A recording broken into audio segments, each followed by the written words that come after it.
네, 안녕하세요. 오늘은 저희가 함께 살펴볼 자료들을 바탕으로 상관적 사유라는 동양 철학의 독특한 사고방식에 대해 좀 더 깊이 들어가 보려고 합니다. 네, 이게 서양의 분석적 사고와는 어떻게 다른지, 또 왜 요즘 다시 주목받는지 그 핵심을 한번 파헤쳐 보겠습니다. 네, 좋습니다. 동양적 사유에 숨겨진 합리성, 이걸 발견하는 게 오늘 저희의 목표라고 할 수 있겠네요. 네, 이 자료들을 보면요. 서양식 사고는 보통 세상을 독립된 부분들의 합, 이렇게 보잖아요. 그렇죠. 분석적으로 쪼개서 보죠. 네.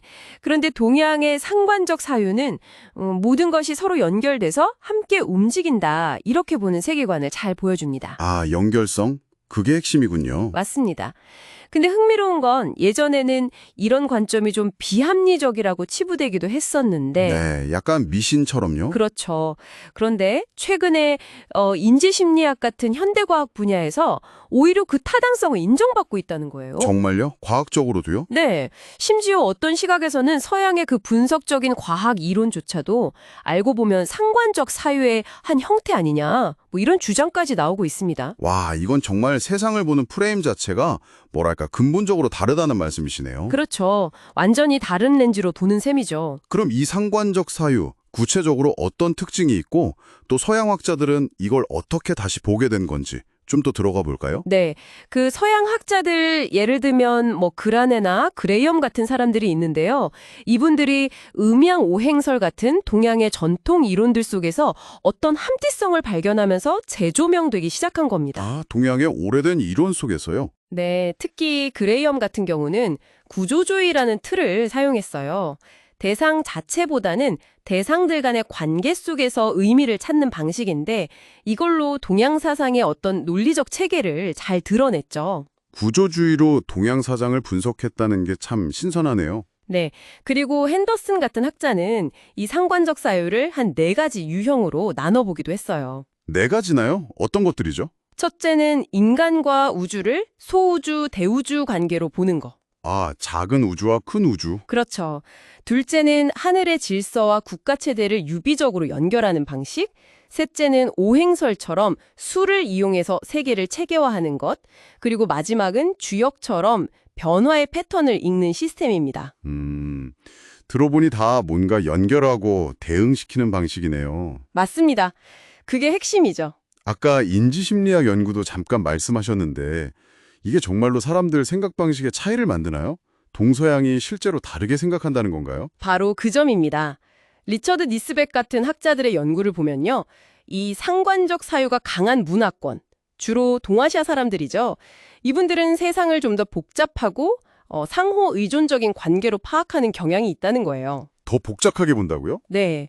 그래서 어떤 문제의 원인을 찾을 때도 딱 하나만 보기보다는 여러 맥락적인 요인들을 함께 고려하는 거죠. 아, 그렇군요. 반면에 분석적 사고가 강한 서양 문화권에서는 대상을 주변 맥락에서 딱 분리해서 보고 개인의 역할이나 속성을 더 중요하게 여기는 경향이 나타났습니다. 물론 동아시아 안에서도 차이는 있지만 근본적으로 세상은 다 연결되어 있다는 인식이 좀 더 깊이 깔려 있다는 거죠. 흥미롭네요. 인식의 차이가 행동으로도 이어질 수 있겠어요. 그런데 여기서 공감이라는 키워드가 중요하게 나오던데요. 모든 게 연결되어 있다는 생각과 공감, 이게 어떻게 연결되나요? 아, 그게 아주 밀접한 관련이 있습니다. 공자님 사상을 보면 이리관지라고 해서 하나의 원리로 모든 걸 꿰뚫는다고 하잖아요. 네, 들어봤어요. 그 핵심 원리가 바로 충서입니다. 이게 바로 다른 사람의 마음을 헤아리는 공감 능력이거든요. 아, 충소가 공감이군요. 네. 동양 사상에서는 기본적으로 하늘, 땅, 사람, 이 천지인이 본래 하나에서 나왔다고 봐요. 그래서 서로 영향을 주고받는 감흥이 가능하다고 생각했고요. 감흥이요? 네, 서로 느끼고 반응한다는 거죠. 공감은 바로 이 우주적인 감흥 능력이 사람들 관계 속에서 나타난 거라고 볼 수 있어요. 우주적인 차원의 연결이 인간관계의 공감으로 이어진다? 그렇죠. 근데 더 재미있는 건 마테오 리치 같은 선교사를 통해 공자 사상이 서양에 전해지면서 이 공감 개념이 서양에서도 주목을 받았다는 거예요. 서양에서요? 어떻게요? 예를 들어 루소 같은 계몽주의 사상가는 당시 서양 철학에는 좀 부족했던 이 공감 개념을 가져와서 새로운 도덕의 기초를 세우려고 했어요. 루소가요? 놀라운데요? 네. 그리고 이후에 영국 경험론 철학자들은 이걸 또 인간 본성 연구랑 연결시키면서 이게 나중에 진화론이나 인류학 발전의 어떤 토대가 되기도 했습니다. 와, 동양의 공감이 서양 근대 사상에까지 영향을 미쳤다니 이건 정말 생각지도 못했네요. 뭔가 서양 중심적인 근대성 이야기에 그녀를 내는 느낌인데요. 그렇죠. 상당히 흥미로운 지점이죠. 자, 그렇다면 서양 영향과는 별개로 동양 안에서는 이런 상관적 사유를 바탕으로 뭔가 우리식의 근대성을 만들려는 움직임, 그런 건 없었나요? 뭐랄까, 자생적 근대성 같은 거요? 아, 네. 물론 있었습니다. 자료에서도 동학 사상이나 대순 사상 같은 한국의 신종교 사상들을 그런 사례로 들고 있어요. 동학이나 대순사상이요? 네. 이 사상들은 서양 문물을 받아들이긴 했지만 그걸 그냥 받아들인 게 아니라 음양오행이나 태극 같은 자신들의 전통적인 상관적 사유 틀 안에서 재해석하고 통합했다는 거죠. 아, 자신들의 틀로 녹여냈군요. 맞습니다.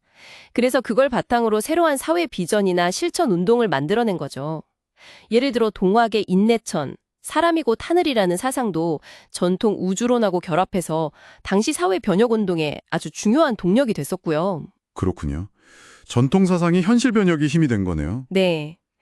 그리고 최근에는 김형효, 박정진 같은 학자들이 이런 동양 사상들을 포스트모더니즘하고 연결해서 그 현대적인 의미를 다시 탐구하고 있습니다. 관계성이나 상호 의존성을 강조하는 측면에서 통하는 부분이 있다는 거죠. 포스트모더니즘과의 연결이라 정말 끝없이 재해석될 수 있는 사상이네요. 네, 그렇습니다. 자, 그럼 정리를 좀 해볼까요?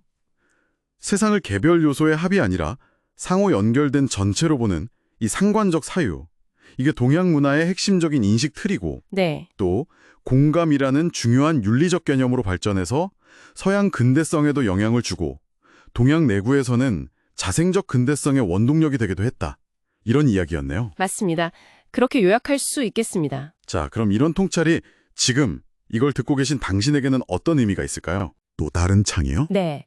당장 당신이 겪고 있는 문제들을 해결할 때도 그 문제의 개별 요소에만 너무 집중하기보다는 그 문제가 놓인 전체적인 관계망, 그 맥락 속에서 해법을 찾아보는 거죠. 이게 상관적 사유가 우리에게 주는 어떤 실질적인 지혜가 아닐까 싶습니다. 분석으로는 잘 안 보이던 새로운 길이 보일 수도 있겠네요. 네, 그럴 수 있죠. 오늘 이야기를 바탕으로 마지막으로 이런 질문 한번 던져보고 싶습니다. 아까 자료 초반에 나왔던 이야기인데요.